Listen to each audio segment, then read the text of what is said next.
Por aqui seguimos falando de mercado de soja e para falar a respeito de comercialização, ritmo aqui no Brasil e por que primeiro os prêmios, né? Os prêmios subiram, por que essa melhora nos prêmios pagos nos portos brasileiros começa a trazer uma expectativa um pouco melhor para o preço final da soja aqui no Brasil. Para falar a respeito deste assunto no Agricultura BR, eu converso com Ronaldo Fernandes, ele que é da Royal Rural e participa conosco nesta edição. Ronaldo, um prazer tê-lo por aqui mais uma vez. Temos visto, agora há pouco a gente trazia as cotações, mas mostrava dólar também, que por questões do mercado financeiro vai cedendo bastante, não só no Brasil, mas também em outras partes do mundo.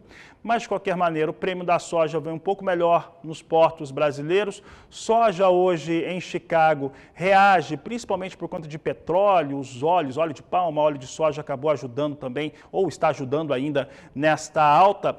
E aqui no Brasil nós começamos a ver uma expectativa um pouco melhor para a formação de preço no mercado interno. Qual que é a sua avaliação neste momento? Soja deve realmente voltar a apresentar preços melhores no mês de maio, depois de um abril um pouco mais severo, quando o produtor precisou vender a oleaginosa? Boa tarde, seja bem-vindo. Boa tarde, Fabiano, obrigado. Vamos direto responder sem ficar em cima do muro, que o analista gosta muito de ficar se isso, se aquilo. Para maio, a nossa perspectiva de recuperação não é muito boa, não. E aí o ponto que a gente se apega é justamente esse que você colocou, a melhora nos prêmios. O que o prêmio reflete? Uma das coisas que nós temos visto agora, tem a literatura do que o prêmio significa, o prêmio ele regula a diferença de praças, sobretudo no mercado internacional, a diferença, por exemplo, de Chicago para a Argentina é o prêmio, a diferença de Chicago para o Brasil é o prêmio.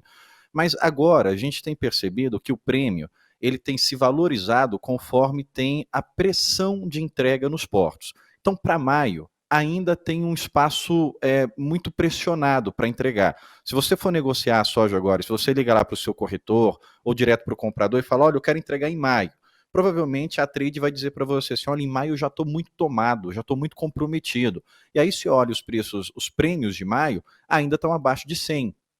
Então, negativo. Só que quando você começa a olhar os prêmios de julho em diante, a gente teve semana passada julho a menos 130. Hoje a gente está trabalhando com julho a menos 80, estou falando do prêmio. E aí quando você leva para mais distante, se você coloca agosto, já está a menos 15. E se você coloca setembro, está 60 cents por bushel. Então o prêmio, ele tem, e aí é um ponto interessante aqui, se você pega Chicago de julho, está muito mais alto do que Chicago de setembro. Mas o preço final da soja de setembro é muito maior do que o preço de julho. A gente coloca lá a soja em setembro no porto, na casa de R$ 150, e agora em julho a gente está falando de 146, R$ 147. Essa melhora nos prêmios mostra, em primeiro lugar, que há um espaço maior, porque muito pouco foi comercializado para esses períodos. Agora, o maio, ele já foi muito tomado, muita gente já vendeu lá atrás para entregas em maio, tem muito produtor ainda que precisa entregar em maio por causa da logística do milho, quer liberar o espaço o quanto antes, fazer as manutenções no armazém, deixar tudo pronto ali para junho, julho, já começar a colher o milho e não quer ter dor de cabeça logística, né? Para o maio, Fabiano, a nossa expectativa de melhora, ela não é muito significativa, não.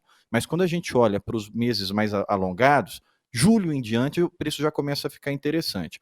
Uma coisa que a gente pontua é que mesmo as oscilações de Chicago, o preço tem se mantido estável. Esse setembro, por exemplo, ele está ali no porto na casa de 149, 150, já há cerca de 2 semanas.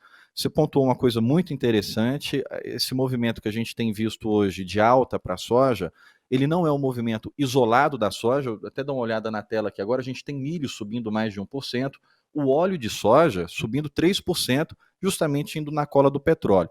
Se eu não estou enganado, acho que quando a gente bateu o nosso papo aqui a primeira vez, a gente até comentou dos movimentos do petróleo. O petróleo, ele é a mãe das commodities, o pai das commodities, e ele faz a influência. O que a gente toma de indicação como isso é que quando a referência ela é influenciada, ou seja, não é por causa da soja, não é por causa do milho, é por causa de uma influência do mercado financeiro.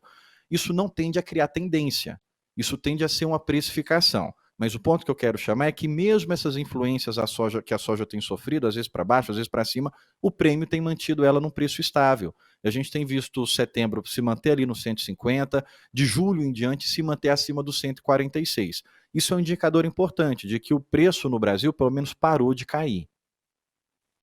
Ronaldo, e em relação ao comportamento de comercialização desse produtor que está vendo e está acompanhando o mercado, viu um volume bastante intenso, inclusive de soja sendo embarcada no último mês e que tem aguardado uma sinalização um pouco melhor para os seus negócios. A gente tem estimado aqui que cerca de 50%, vou colocar um número até um pouquinho maior para arredondar, que cerca de 50% dessa soja atual está comercializada.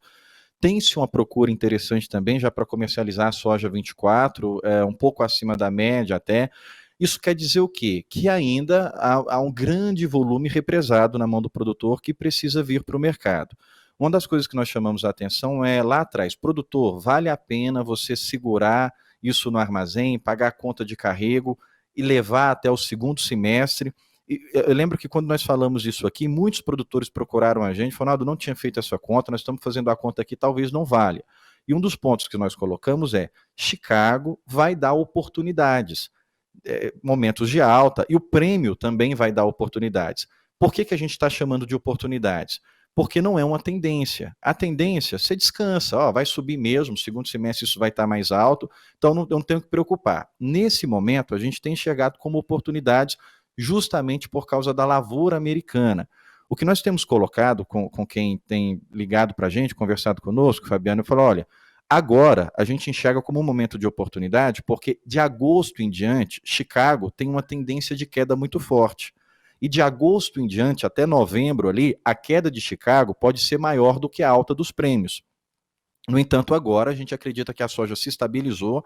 Se você pega o line-up agora de maio, cerca de 13 milhões de toneladas, 14 milhões de toneladas nomeadas para a gente mandar embora para exportação, 7 milhões ali é só para a China. Então a China está voltando com apetite. A gente perdeu competitividade quando a gente estava colhendo, houve muita notícia de que o Brasil estava com atraso na colheita, dificuldade na colheita. Lá em 2021, a China sofreu muito com o atraso da colheita da soja brasileira e ela parou a indústria. O que ela falou esse ano? 2023, o Brasil voltou a ter dificuldade com a colheita. Eu não posso esperar, vou migrar para os Estados Unidos.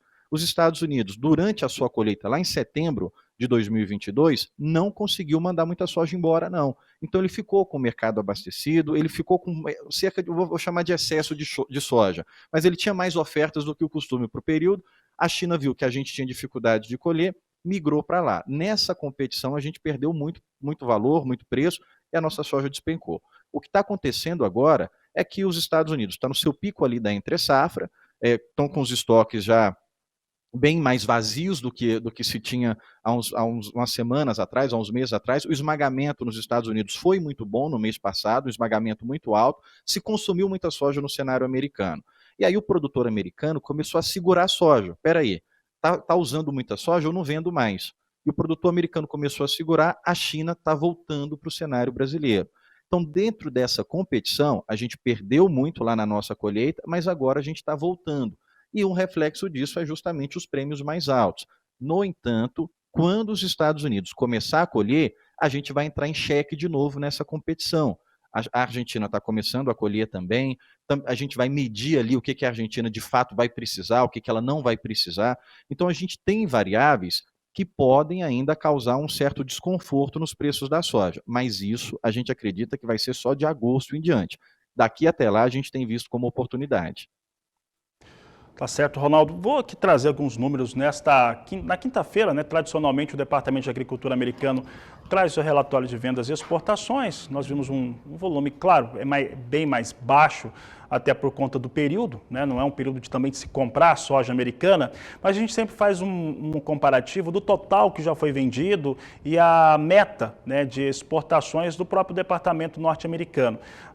O que foi vendido um pouco mais de 50 milhões de toneladas, que é esperado, está ali na casa de 54 milhões de toneladas. Os americanos devem atingir essa média, né, aquilo que eles estavam colocando como métrica para atingir neste momento, pensando que boa parte dessas últimas demandas que tiveram sobre os Estados Unidos foi porque o Brasil estava com a colheita um pouco mais atrasada? Eu acredito que vai ter sim, eles têm um período longo ainda, até dia 31 de agosto, que fecha essa temporada, porque a temporada americana ela começa a contar de setembro e vai até agosto. Aqui no Brasil eles contam uma temporada diferente, começa em março, embora, e aí eu vou dar alguns números que pode confundir a audiência, porque é muito confuso, porque a dinâmica de plantio no Brasil já mudou. Mas quando se instituiu isso como dado oficial, até a Conab, a gente brinca muito, fala a Conab ela usa o ano agrícola para exportação, mas na hora que ela fecha o quadro de oferta e demanda, ela usa o ano comercial, então fica uma disparidade. O ano agrícola do Brasil é de fevereiro até janeiro. Só que o ano agrícola que o SDA, o USDA, considera para o Brasil, começa em março. E o ano agrícola dos Estados Unidos começa em setembro. Então faz uma confusão na cabeça da gente na hora que vai analisar os números, né? A gente tem que entender a sazonalidade de cada lugar. Mas para os Estados Unidos, é uma temporada que ela começa em setembro e vai até outubro. Então a gente tem até dia 31 de outubro para os Estados Unidos completar esse programa. Acredito que não vão acertar no olho da mosca, pode faltar uma coisinha ou outra ali, mas é um número passível de ser atingido. O que isso implica para a gente? Nesse momento agora, não muito, porque a gente já sentiu os efeitos disso. Quando eles estavam lá exportando grandes volumes durante a semana, o mercado chinês migrou para lá e a gente já perdeu o valor que nós tínhamos que perder por causa disso. A gente costuma dizer, Fabiano, aqui no escritório, que a gente tem fatores de precificação e fatores de tendência. O que é um fator de precificação? Ele acontece num dia e num dia mesmo ele já está precificado e ele para de sentir efeito. O fator de tendência não, ele fica muito tempo ainda influenciando, como hoje. Essa situação dessa alta hoje, a gente não tem ela como um fator de tendência, a gente tem como um fator de precificação, é algo momentâneo, é algo do dia. A soja americana, as vendas da soja americana, elas entraram como tendência e derrubaram o preço da soja aqui no Brasil, mas já resolveu. Então a gente acredita que os Estados Unidos pode completar o seu programa, eles já fizeram muito volume para isso, hoje aí veio 289 mil toneladas, é um volume bem menor do que eles têm feito nas últimas semanas, só que é normal, para o período agora é normal mesmo eles reduzirem, só que isso não atrapalha, não é uma competitividade, porque já está precificado, já está colocado na conta. A ameaça para nós, ela começa a partir de agosto, e a gente tem dois problemas. Há um risco do cenário brasileiro ofertar grandes volumes junto com o cenário americano. Porque o produtor brasileiro, ele optou pela estratégia de reter a soja e vender o milho. Vender milho futuro, né? Olha, eu vou colher meu milho lá em junho, julho, então já vou vender aqui para buscar na boca da colheitadeira, para tirar o mais rápido possível daqui, enquanto eu mantenho a soja guardada. Nas últimas semanas, o produtor tem mudado essa dinâmica.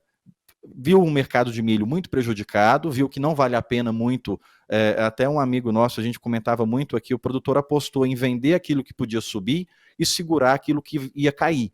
E foi o que aconteceu. O produtor está mudando um pouco essa leitura. Olha, o milho já chegou no fundo do poço, então agora eu vou segurar o milho e eu preciso desovar a soja. E aí agora está vindo muita oferta a partir de agora, mas muita oferta tende-se ainda a continuar de julho em diante, que ali em agosto os Estados Unidos começam a colher e há um risco do Brasil entregar uma oferta a mais no mesmo período. Então, por isso que a gente tem colocado que esse momento de agora, ele não pode iludir o produtor. O produtor acreditar que vai continuar subindo, vai continuar subindo, vai continuar subindo e ele perder as oportunidades. Nós não acreditamos, a gente não acredita em soja a menos de 110 no porto. É muito improvável que isso aconteça. Para a soja ela vir a 110 no porto, Chicago tem que estar abaixo de 11, no máximo 11, o dólar tem que estar muito abaixo de 5, ali na casa de 4,80, e o prêmio tem que ficar perto do zero, do 20. Então é muito improvável um cenário de soja a 110 no porto. O que é soja a 110 no porto? É soja a menos de R$ 100 em Rio Verde, em várias praças, né? No Goiás, Mato Grosso, a gente acha muito improvável, mas ela pode vir testar um nível perto disso, por causa da pressão da colheita americana, que no nosso ponto de vista, e o mercado é muito dinâmico, Fabiano, essa leitura ela é diária, mas hoje, com os desenhos que nós temos para olhar os fundamentos, a gente acredita que a pressão da colheita americana pode derrubar mais Chicago do que a valorização do prêmio que a gente tem no cenário brasileiro. É só pegar para olhar. Se a gente olhar aqui agora os vencimentos do segundo semestre em diante, você pega julho ali, está se mantendo ainda acima dos 14, mas de agosto a gente já tem 13, setembro já tem 12, novembro já tem 12. Então não está uma diferença muito grande para perder esses 12, para perder esses 13. Por isso que é momento do produtor ficar extremamente ligado. Muito produtor amargou, deixou de ganhar muito dinheiro, né, na expectativa de altas. Então agora não é hora de perder tempo, é hora de ficar de olho na tela o tempo todo, de olho no prêmio o tempo todo, e na hora que vier as oportunidades, começar a reformular sua média. Né, não vender tudo de uma vez, talvez, aí vai da estratégia de cada um, mas pensar em melhorar a sua média.